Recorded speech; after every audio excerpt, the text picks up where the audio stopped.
So Hope Springs, which is, I mean, I presume you've all seen the adverts for Hope Springs in the cinema, and it's one of those weird things, this is happening more and more, that adverts for movies are pretty much giving you all the bullet points of the film. The advert for Hope Springs actually involves a scene which is from 3 minutes away from the end of the movie, which I think is too much. Anyway, you basically know the story. Meryl Streep and Tommy Lee Jones, they've been married for ages. He barely notices her when he buys her gifts for anniversaries and things. It's gifts for the house, like a new water boiler. She wants more, so she takes them to an intensive couples therapy session, which is overseen by Steve Carell doing his sort of straight face thing. And what he does is he talks to them about their problems and he attempts to get them to have some sort of enforced intimacy. Now, as I said, if you've seen the trailers, you understand all this. And the trailers basically are gag-tastic. The trailers just play up the laughs. In fact, the movie is slightly more melancholic than this. Here, for example, is a rather more melancholic clip. This is just exactly... A little different than the Econo Lodge? Completely different. That place reminds me of when we drove down to see your mother before we were married. That was the first time you said it. First time you said you loved me in that little motel. You know, before you said it, well, I didn't want to be the one who said it first, but I had to say it. And so every time we talked on the phone, I would say it to the phone after we hung up. Oh, I figured if I ever said anything like that, you'd take off running. What? You could have had your pick. You know. I didn't think you'd ever want me. I never wanted anything more.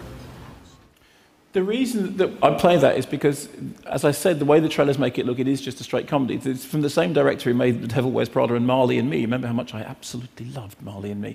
And this is somewhere in between those two. It's not as sparky as The Devil Wears Prada. It's not as yucky as Marley and Me. The thing that raises it from being just completely formulaic is it does have two very good performances. Meryl Streep and Tommy Lee Jones are very good at playing a couple who've been together for such a long time that they have essentially forgotten how to be intimate. And despite the fact that there's a lot of, quite sort of bawdy, gaggy humour in it, at the heart of it, it does have a fairly convincing pair of performances by those two. There are a couple of moments in which they've basically been told they have to go away and hug, and they have to go away and hold each other. And they're both very physical actors. And particularly if you think of, for example, Meryl Streep, just recently doing things like Mamma Mia, it is very hard to play physical awkwardness as well as they do. I mean, I'm a big fan of Tommy Lee Jones anyway, and he's got this fantastic granite-like face, and she does a lot of this thing with looking at him, and he's meant to be incredibly sour and incredibly angry and incredibly gruff.